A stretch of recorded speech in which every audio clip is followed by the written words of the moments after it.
welcome to Green Ink Live. Happy to have you here for the 10th birthday party of my book, Earth Joy Writing. This is the book that I will be talking about today. If you are here and can hear me, feel free to say hello in the chat. I'm happy to know who is here. Um, and I would also love a sound check, but that's okay um, as well. Okay. So, Earth Joy Writing is a book that I wrote many years ago, and the book is celebrating its 10th birthday this month. What I will do today in Green Ink Live is walk you through the process behind the book so that you will be able to maybe save yourself some trouble in your own nonfiction book journey or in your publication journey. And this may apply to other genres as well, such as poetry or fiction, but for the most part, we will be discussing nonfiction here today. Welcome, Jean. So good to see you. If you can hear me, if the sound is fine, let me know that in the chat, and then we will go ahead and dive in and get started. So, the story behind Thank you, Jean. The story behind Earth Joy Writing is that it was 2008, so many years before 2015, when the book was published, that I was teaching at the University of South Carolina Green Quad for Sustainable Futures. I was teaching eco poetry and ecofeminism there to undergraduates.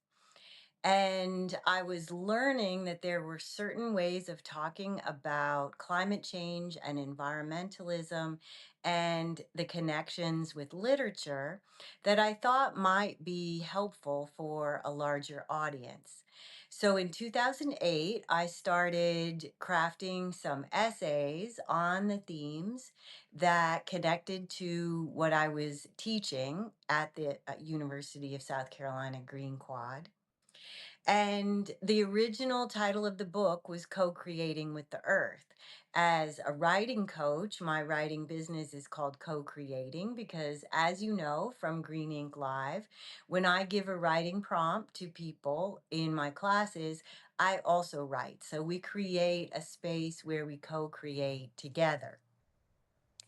And then I started teaching workshops not only at the university, but also by co creating with other artists here in Columbia, South Carolina, locally. We would co teach workshops based on some of the themes in co creating with the earth. And then I would invite them to bring their music, their drum circle, or their paintings, or their poetry. And so, what the participants in these workshops were able to do was to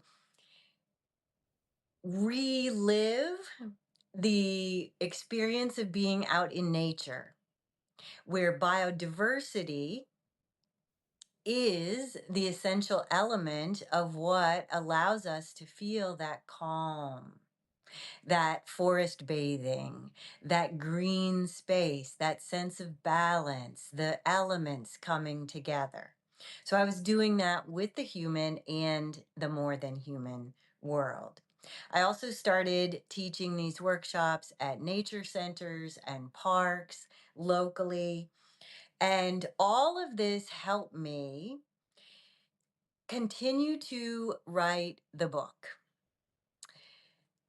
One of the things that it has taken me a long time and a lot of banging my head against the wall, which is why my wall is full of paintings. It reminds me not to bang my head against it anymore. One of the things that I have learned is patience. It takes a long time to write a good book. It takes a long time to get a good book published.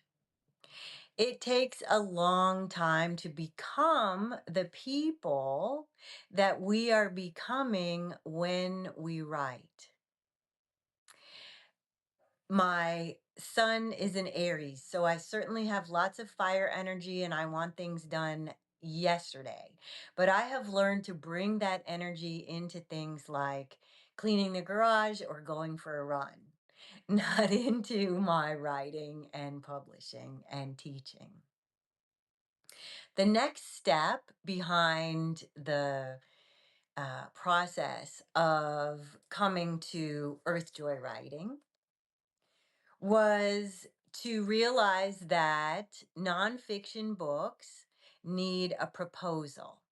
This is not true often for other genres, such as poetry or fiction or memoir. Although sometimes with memoir, depending on how nonfiction-y it is, publishers will also want a proposal for that. So I had never written a nonfiction general audience book proposal before. At this point, let's say it was around 2011, 2012. So I'd been working on the book for 3 years, teaching the workshops for about 3 years. I had written by then a dissertation that became an academic book. I had probably three poetry books under my belt. I even had published a novel at that point. But because I had never published a nonfiction book or written a proposal in order to submit a nonfiction book, I knew that I needed help. So let's summarize. Welcome, Terrence. I'm so happy that you're here. It's great to see you. Let's summarize the lessons that I've gone over so far. One, writing takes a lot of patience. Two, you can start with where you are and you can begin teaching those themes while you're working on the essays or the book. And three, you can co create with the earth and with the human and more than human worlds in order to lend a spirit of community, diversity, and biodiversity to your work. All of this will set you up for the process of writing a book proposal. Because I had never done that before, I reached out for help. I had published many poems in anthologies edited by June Kotner, who's a wonderful, wonderful person who lives in the Pacific Northwest. And on her website, I noticed that she also works as a consultant for people writing book proposals. So I hired her to help me. I don't know what number lesson we're on now, maybe 4. So lesson 4 is you will have to hire professionals at some point along the way to help you with what you haven't done before. There will be times when you can wing it on your own. But when you are learning to ride a bike, you start with training wheels. If you haven't written a book proposal before, you will need some training wheels to do that. The process of working with June was wonderful. Here's lesson 5. Work with people that you think are wonderful. If you start into a collaboration with someone and it feels icky, it feels transactional, it feels like it's not honest. I'm pausing because I have fired people in the past that I knew were not being honest with me. I won't name names, but it's really important to keep your integrity in this business. So, the first step that June did was she sent me a template, a model for me to follow so that I could write my own proposal. I think we're up to lesson 6, which is that even when you hire professionals, it will be you who will do the work.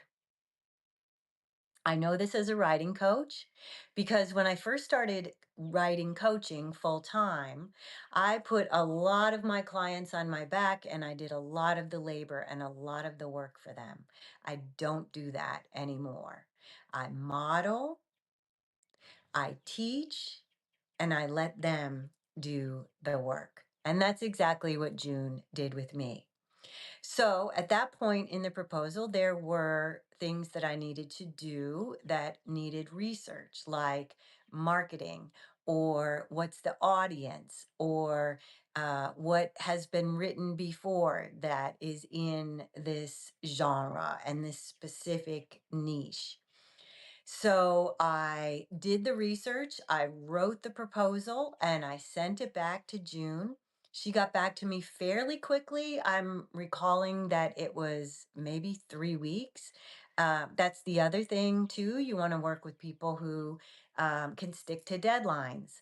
There's nothing more frustrating, raise your hand, than working with someone who isn't on time and doesn't stick to deadlines.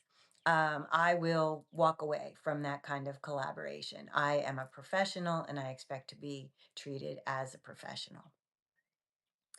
So in 3 weeks, June got back to me and she loved the proposal. She had some tweaks that she wanted me to work on, which I did. I sent back to her. She said, "Go, girl, send it out." And I did. So I started sending it to both agents and publishers at that point. So here I'll pause a little bit for those of you who don't know this part of the publishing process. There are right now basically five major publishers. Most books that you see on a bookshelf in a regular bookstore, not an indie bookstore, come from an imprint of one of those big five. They're in the US, located in New York, and in order to publish with them, you have to work with an agent. A nonfiction agent will also want a book proposal. So all of this, excuse me, applies to that. So I started sending the proposal out to agents in the hope that an agent would pick it up and then sell it to one of the big five. I also started sending it to publishers who would accept a book proposal without an agent. And the work that I had done, the platform that I had created, I'll circle back to that in a minute, and the work, the teaching that I had done, the work I had done on the book. At this point, I'd been working on it for probably 5 years, meant that Shambhala was interested. An editor reached out to me and wanted to speak about the book proposal. So this is great. Those of you who know Shambhala, they're a wonderful, wonderful press. I was very excited to speak with the editor. You should know that at certain points in the publication process, you will go from paper and email and back and forth to having a conversation on the phone or these days, Zoom with your agent, your editor, your publisher.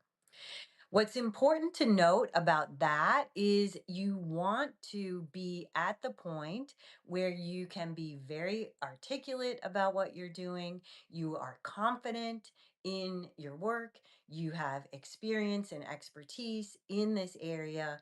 And you have the people skills to be able to create a new friendship, form a relationship, work professionally, but also kind of, listen to your intuition and move forward as if it's a relationship that is professional.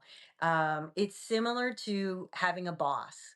It's similar to being on an extended interview for a job. So during that conversation with the editor at Shambhala, we got along very well. We had a kind of back and forth about her vision versus my vision. The conversation went well. And then at that point, people will go to their superiors for approval. When she came back to me after that meeting, she declined the manuscript. It's a whole other class to talk about rejection. So I will just kind of pause here and say, it's hard. It's hard. I have been rejected thousands of times. When I first started out, I used to keep every rejection letter back in the day before email, when we would send our things out by mail and the rejection letters would come back by mail with your self-addressed stamped envelope. And I would type A Aries, file all those file folders with a little bit of resentment, like one day, one day they will regret this. I had a wonderful writing friend, neighbor who also had young children. And I think it was around 2002 or 2003 that she said to me, Cassie, why are you keeping all of that? That's just negative energy. Throw it out. So I did. I don't keep any of that anymore. The historians can, search the dumps or the backlog of my email to see who's rejected me. But basically, I think of rejection now as a boomerang. You send something out, it comes back, you send it out again. You send something out, it comes back, you send it out again. It's a lottery. It's not personal. I've told this story before. I once, back in the day before email, when things were paper only, sent out a poem to a journal that I really respected. The journal said no. Okay, fine. I filed the rejection. Years later, I got a letter from the same journal.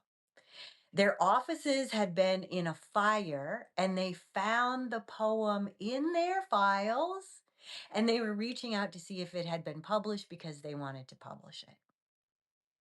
Don't burn bridges. Fire can bring you back. Okay. So the editor at Shambhala passed. What did I do? I kept going. 99.9% of being a professional, anything, particularly a writer, is persistence, resilience, longevity. Keep going. Take care of yourself. Do what you need to do to stay in balance, to stay healthy, to regain your hope when the rejections come in and they hit hard. I kept teaching. I kept building a platform, streamlining and improving the manuscript. And I sent it to Ashland Creek Press, which is a small environmental press in Ashland, Oregon. And they accepted. Yay! Ashland Creek Press is a wonderful press. And I moved from email at that point to a phone call. Talked with one of the editors there, Midge Raymond and John Yunker are the powerful duo team at Ashland Creek Press. And Midge and I had a wonderful conversation. She had some ideas about the direction for the book. I agreed with her ideas. We agreed to work together. And the next step was an editing process. So at this point, the editing process can take several levels. It could be copy editing, where an editor or an editorial assistant goes through your manuscript and suggests changes. I've had that many, many times with publishers. Or it could be more of uh, qualitative, content driven editing. Ours was kind of in the middle. There was some copy editing, but there was some form editing that we wanted to do. We were putting the book divided into months of the year.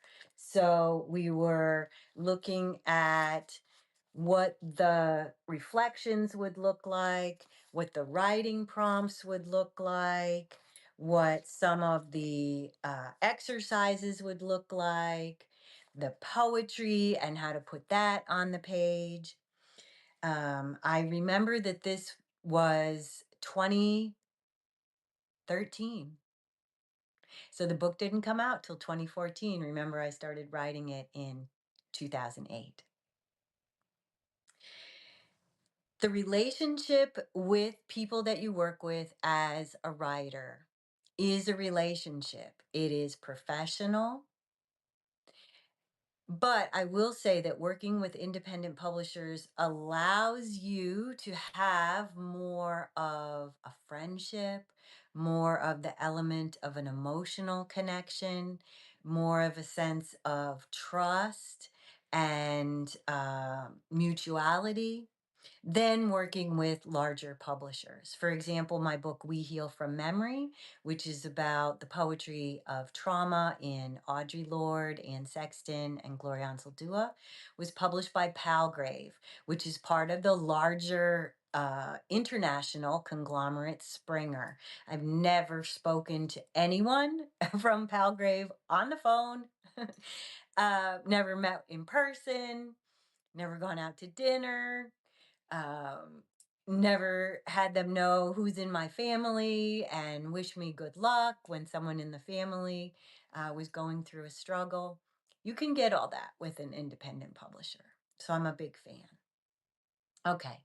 I said that I would circle back to the whole question of platform. Many writers hear that you have to have a platform before you send something out. So I've talked a little bit about the steps that I did to do that. That is, to teaching as I'm writing the book, growing followers on social media, keeping an email list of people who have come to my workshops or bought books from me. The email list is gold. Any business coach will tell you that. As we all know by now, social media networks come and go, but your email list is your audience. So you want to focus on that. But I want to say that having a platform is not about numbers. You can Google all day long, how many followers do I need in order to have a good platform? That is honestly capitalistic, white, Western, competitive thinking that is kind of getting us nowhere quickly as a globe. Let me suggest an alternative, which is that having a platform is about putting your work in the hands of people who will be helped by it. Writing, when it is from a place of service, is completely different from writing from a place of ego.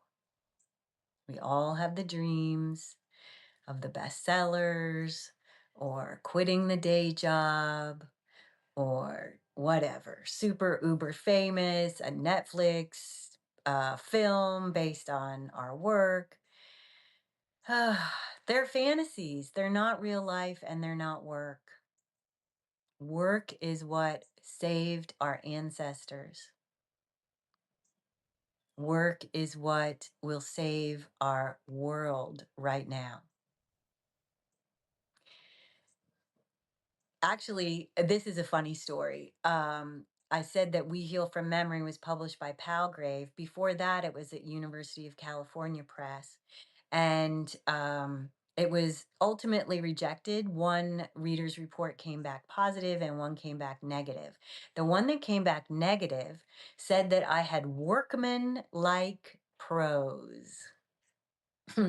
I was born in Detroit. Many of my cousins work for the auto industry, are union members. My grandfather was the secretary, literally poured the coffee, made the appointments for Henry Ford. I have no problem with being workmanlike. It's not about you. When the sanitation workers are picking up their garbage at the end of your street, it's not about them. What they do does not define who they are as human beings. It's the same with us as writers. This is the work that we have been given to do for our time on earth. And we do it as best we can in a spirit of service, being helpful, being professional, being on time, expecting the best from ourselves and those that we work with. And this makes your writing better. It gives you the expertise to have that larger audience, That's what a platform means. You don't want to climb up to the top of a tower and jump off. That's not safe. Having a platform means that you have a safe place from which to look out and get a lay of the land. My writing totem is the hawk.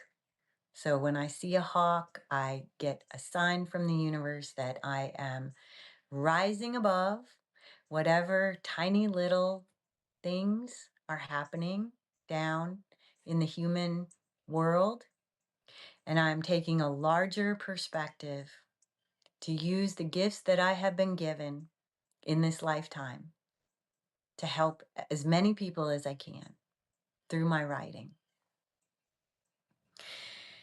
We've got a few minutes left, so now I want to talk about birth. Today is Earth Joy Writing's 10th birthday plus one. It came out on Earth Day 2015 from Ashland Creek Press.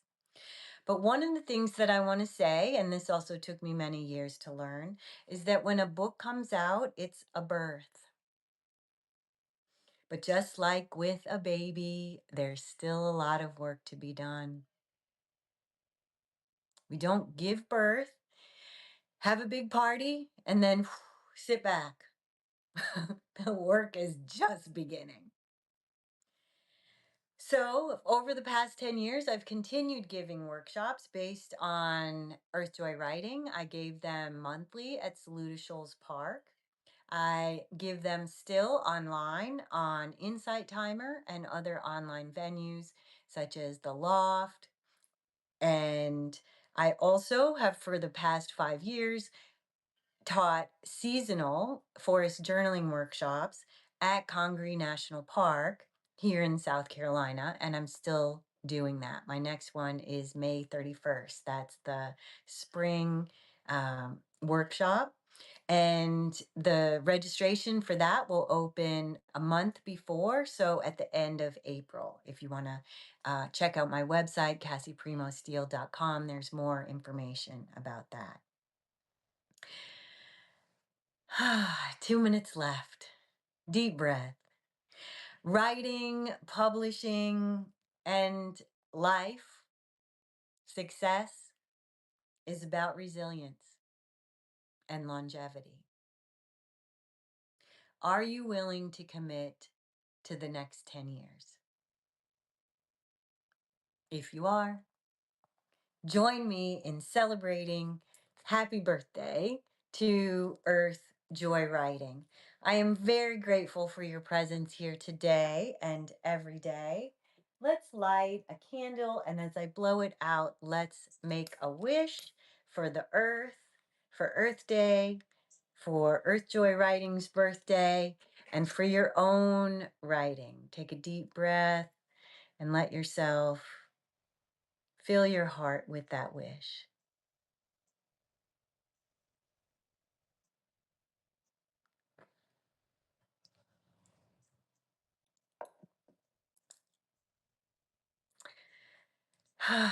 Much joy to you, much earth life to you, and much writing to you. Very grateful for you. Feel free to leave a comment. Please share this video if you found it helpful. If you'd like to become a paid subscriber, you can tune in weekly for Green Ink Live, which is for my paid subscribers, but I wanted everyone to be able to come to the party today. Have a wonderful rest of your morning, afternoon, evening, night. I will see you back here next week. Bye.